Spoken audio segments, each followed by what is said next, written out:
Let's get some more analysis now on the elections with Jacques Reland, a senior research fellow at the Global Policy Institute. Thank you very much indeed for joining us. So, Marine Le Pen's National Rally has secured this largest vote share in the first round of parliamentary elections.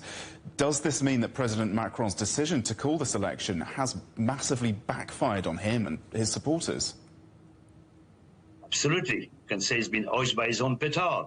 It actually, he thought after that he would be able to put people, frankly, it is wrong analysis on his part. He thought that the vote against the vote for the National Front in the European election was just a vote of anger at him, dissatisfaction with the problems we've had in France, etc.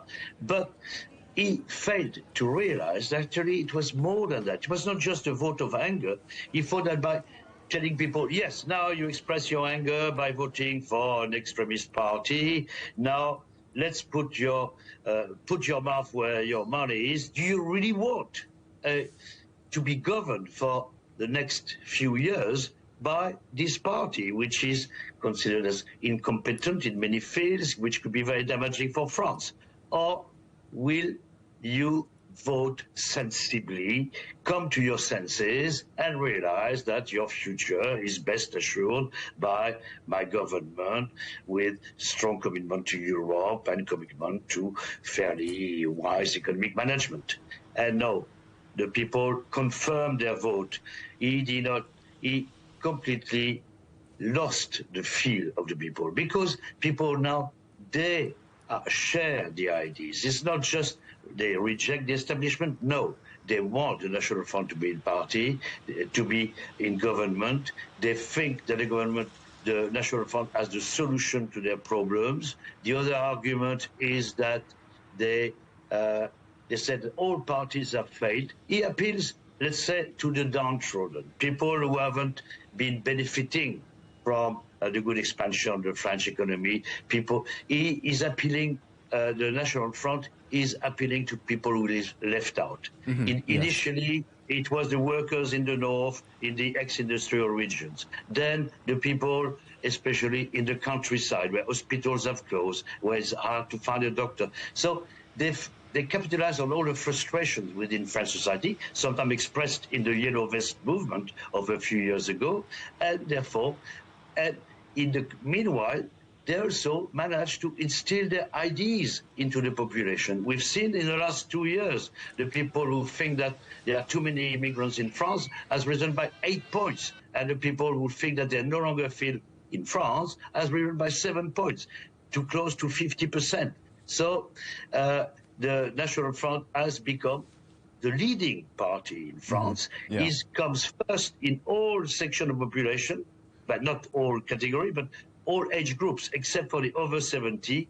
That's where the National Front comes first, Macron comes first. Otherwise, National Rally comes first with all segments of population.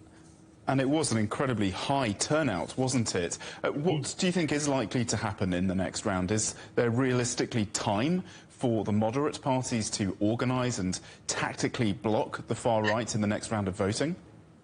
It will be difficult. There's one thing which reassures people is that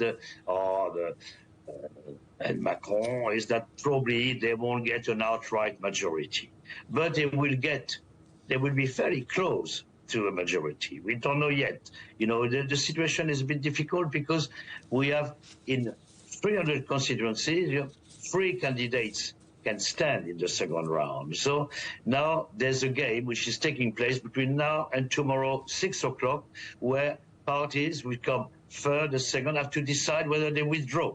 And already is appealed to the left, because the New Popular Front registered a really fairly good score at 28%, and is hoping that many of the candidates from the National Popular Front, the NPF, the Nouveau Parti Populaire Français, the alliance of the left, will vote for their candidates, for the Macronian candidate if they've come third, or in the meanwhile, if the Macronian candidate comes third, they will vote for the left-wing candidates. Except if, in some cases, if it's a Mélenchon support.